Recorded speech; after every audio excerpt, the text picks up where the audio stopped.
The scent of gymnasium floors, that mix of old wood and liniment, always felt like home to me.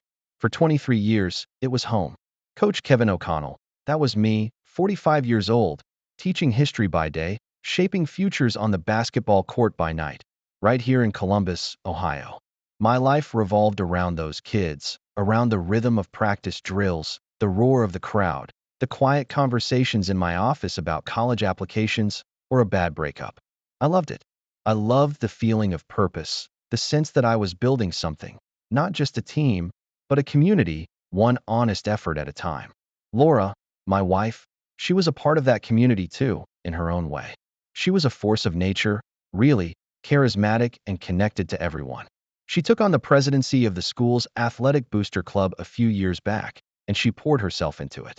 Uniforms, equipment, travel arrangements for away games. All those things that made a program run smoothly, she handled them. I remember her bustling around, always on the phone, organizing fundraisers, her energy infectious. I was so proud of her.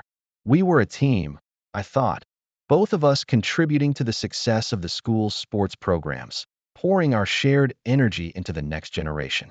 We'd sit at the kitchen table late at night, sometimes sorting through invoices, or at least she'd be sorting, and I'd be nodding along, half listening, half dreaming about the next season's roster. She'd explain a budget item or mention a new fundraising idea, and I'd just trust her completely. Why wouldn't I? We shared everything. Our lives were an open book, or so I believed. The house we'd built together, the garden she tended, the quiet evenings watching old movies. It all felt so solid, so real. The future seemed clear, bright, full of the same steady contentment we'd found over the years. We were Kevin and Laura, the backbone of this little corner of Columbus, and I wouldn't have traded it for anything. The first tremor, I barely registered it. It was a Tuesday, late fall, leaves crunching underfoot on my walk from the parking lot to the gym. Principal Davies stopped me in the hallway, his usual booming laugh a little subdued. "Hey, Kev," he said, "just a heads up, the district's doing its annual financial review, standard procedure." He mentioned it would include the booster club this year, a more comprehensive look. I just shrugged, said something like, "Laura's got everything buttoned up, no worries there." And I genuinely believed it. Laura was meticulous, or at least, she always presented herself that way. Her office at home, a small room off the living area, was always neat, filing cabinets labeled, binders stacked perfectly. I rarely went in there. She always handled the paperwork, but I knew it was all organized. Over the next few weeks, I noticed little things, easily dismissed. Laura seemed more stressed, her phone calls a bit more hushed. She'd snap at me sometimes, then immediately apologize, blaming it on booster club pressures. I try to help, offering to look over some forms, but she'd always wave me off gently, saying it was too much detail for you. "Honey, you just focus on coaching." I just smiled, thinking she was protecting me from the boring bits. There was a time she mentioned needing to transfer some funds, something about consolidating accounts to simplify the audit process, she said. It sounded logical enough. My mind was on upcoming games, on fixing our defense, on the kids' grades. The booster club was Laura's domain, and I had absolute faith in her. She was my wife, my partner. We'd been together since college, built a life from scratch. Trust wasn't just a word between us. It was the foundation. The idea that anything could be amiss, that a crack could form in that foundation, never even crossed my mind. The audit was just a formality, I thought, another box to tick before we could all move on, full steam ahead, into the heart of basketball season. The air was getting colder, the gym lights brighter, and I felt that familiar hum of anticipation for another year of triumphs and challenges. Then the bottom fell out. It wasn't a slow leak. It was a sudden, violent rupture. Principal Davies called me into his office one afternoon, his face grim. Superintendent Reynolds was there, and a woman I recognized as the district's head of finance. The air was thick with unspoken gravity.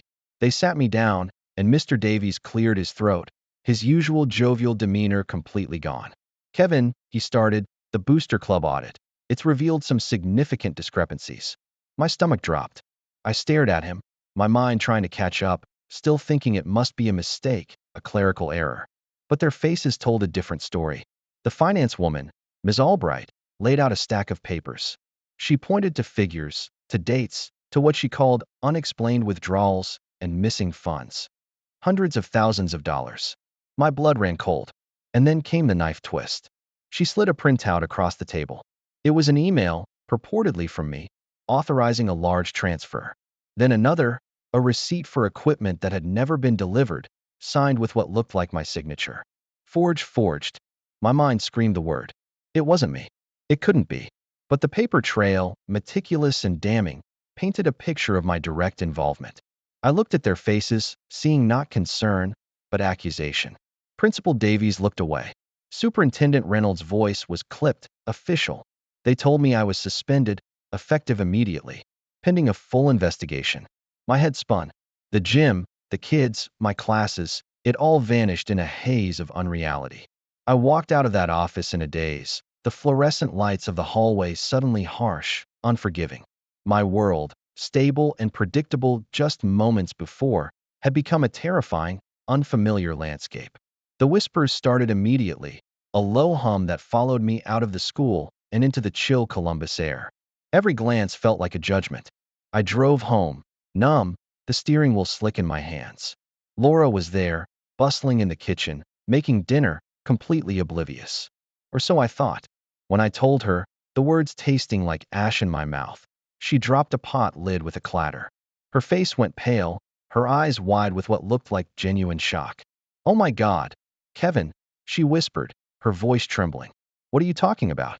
She sat me down, her hand on my arm, asking me to explain. I laid it all out, the missing funds, the emails, the receipts. She listened, her expression shifting from shock to a deep, wounded sadness. She kept shaking her head, saying she couldn't believe it. "I trusted you, Kevin," she said, her voice barely audible. "I trusted you implicitly with the financial records. You always said you'd help me keep an eye on things, that you'd handle the transfers when I was busy." Her words hung in the air, a poisonous gas. It was a brilliant performance, a masterclass in feigned innocence. She spoke of how she'd always relied on me for the technical stuff, the online banking, the secure transfers. I was the tech-savvy one, she reminded me. I started to argue, to deny, to say I never touched those accounts. But her conviction, her wounded eyes, made me falter. How could she believe this? How could she think I would ever do something like this? The possibility that she was lying, that she was orchestrating this, was too monstrous to even consider. She was my wife. But then she started to remember things. Little conversations, forgotten requests.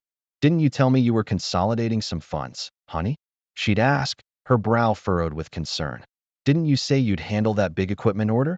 Each question a tiny, perfectly placed brick in the wall she was building around me. The public humiliation started almost immediately. My name was everywhere, whispered in grocery stores, emblazoned in headlines. Coach O'Connell, community pillar, under investigation for embezzlement. It was a nightmare, and I was wide awake. The phone calls started ringing off the hook, reporters, concerned friends, angry parents. I stopped answering. The house became a cage. Laura, surprisingly, seemed to rally. She was the strong one. She said she'd handle the outside world. She'd talk to the lawyers, she'd manage the press. But her words, meant to comfort, began to feel like chains. She was always finding something new. A few days after the initial shock, she came into my study, holding a dusty, old ledger. "Remember this, Kevin?" she asked, her voice hushed. "I found it tucked away in your old desk drawer, under some old textbooks." It looked like an old accounting book, something from my college days. She flipped it open. Inside, in what looked like my handwriting, were pages of fabricated transactions, detailed entries that perfectly mirrored the missing funds, with my initials beside each one. It was meticulous, damning. I stared at it, my mind reeling. My handwriting? I hadn't used a ledger in decades. The book felt cold and heavy in my hands, an anchor dragging me deeper into the abyss. Laura looked at me with those wide, sad eyes. "Oh, Kevin," she whispered, her voice full of pity. I don't understand. This was my wife, the woman I loved, the woman I trusted implicitly, now looking at me as if I were a stranger, a criminal. The betrayal, whether real or imagined, was a physical blow. The legal consultations became a blur of grim faces and cautionary words. My lawyer, A tired man named Mr. Henderson kept shaking his head, saying the evidence was strong, the paper trail undeniable. It looked bad, Kevin. Really bad. My life, my reputation, everything I had built was crumbling around me. I couldn't sleep, couldn't eat. The scent of gym floors was replaced by the stale air of despair. I started to question everything, even my own memory. Had I, in some fog of distribute action, signed something?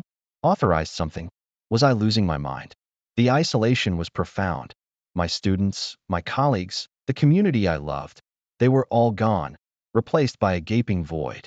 Just when I thought I was completely alone, a lifeline appeared, tentative at first, then strong and steady. It came in the form of Coach Miller, my assistant for the last 10 years, a quiet man with an unshakable moral compass.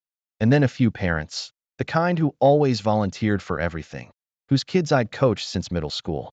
They came to my door, not with judgment, but with an offer. "We don't believe it, Coach," Miller said, his voice firm, looking me straight in the eye. "It's not you. We're going to help." My heart, a heavy stone in my chest, stirred faintly. They started asking questions, quietly at first, then with increasing determination. They talked to other Booster Club members, to vendors, to bank tellers. They meticulously reviewed every document Ms. Albright had presented, looking for inconsistencies, for anything that didn't quite fit. I watched them, a strange mix of gratitude and dread. Part of me still couldn't fathom Laura being capable of such a thing. My wife. The woman who cried during sad movies, who baked cookies for every school event. But as they dug deeper, tiny cracks started to appear in Laura's carefully constructed facade. Miller found a vendor who swore he'd never dealt with me, only with Laura, and that the signed receipts were for different quantities than what was actually delivered. One of the parents, a former accountant, noticed a peculiar pattern in the transfer dates, always coinciding with periods when Laura was unusually active on her phone, away from me. It was like watching a slow motion unraveling. The pieces, once scattered and confusing, began to fit together in a horrifying mosaic.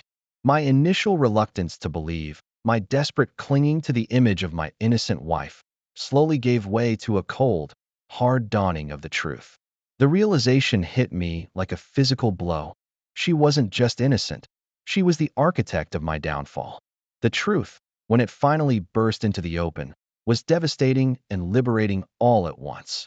Coach Miller and the parents, armed with their findings, presented their evidence to the district and then the police. They uncovered a hidden credit card statement, meticulously buried, showing massive, recurring gambling debts. Horse racing, online casinos, a secret life Laura had lived for years, spiraling out of control. They found emails she'd sent to herself, disguised as coming from me, authorizing transfers, forging my signature. The hidden ledger in my study? They found the supplier's stamp on the inside cover, a small, independent stationery shop Laura often frequented, a place I'd never stepped foot in. The narrative of my guilt crumbled, replaced by the stark, undeniable reality of her deception. The day the police came to our house was a blur of flashing lights and hushed voices. Laura was arrested, charged with embezzlement, fraud, and obstruction of justice. Her carefully cultivated image, her reputation as the tireless community volunteer, shattered into a million pieces. The public humiliation she had orchestrated for me now fell squarely on her. I was cleared, fully exonerated. The district issued a formal apology, Mr. Davies looking genuinely remorseful. The relief was immense, a tidal wave that threatened to drown me in its wake. But it was a hollow victory. The woman I had loved, the life I had built, was gone. The betrayal cut deeper than any jail sentence ever could. I watched her being led away, her face a mask of shame and fury, and felt nothing but a profound, aching emptiness. The silence in the house afterward was deafening. The scent of her perfume, once comforting, now felt like a ghostly reminder of a beautiful lie. The following months were a slow, painful crawl back to something resembling normalcy. Laura was convicted, her story a cautionary tale whispered in Columbus. My name was cleared, but the scars remained, deep and jagged. I returned to coaching, to teaching, but I was changed. The easy trust one once extended, the unquestioning faith in the good intentions of others, that was gone, replaced by a cautious wariness. The kids, my students, they were the ones who truly helped me heal. Their unwavering belief, their innocent joy in the game, it reminded me why I did what I did. I focused my energy on direct mentorship, on teaching them not just about basketball, but about integrity, about looking beyond superficial success. I told them my story, not in detail, but in essence, about the importance of honesty, about the value of character above all else. The gym floor still smelled like home, but it also carried a faint echo of the past, a reminder of how easily trust could be shattered. I didn't rebuild my community's trust overnight. It was one game at a time, one honest conversation, one shared moment of hard work and dedication. The bitterness lingered, a dull ache in my chest, but it was tempered by a renewed sense of purpose. I was still Coach O'Connell, still teaching history, still on the sidelines. But I was wiser, more grounded, and perhaps, in a strange, hard-won way, a better man. The future was unwritten, but I faced it with open eyes, still believing in the good, but never forgetting the shadows.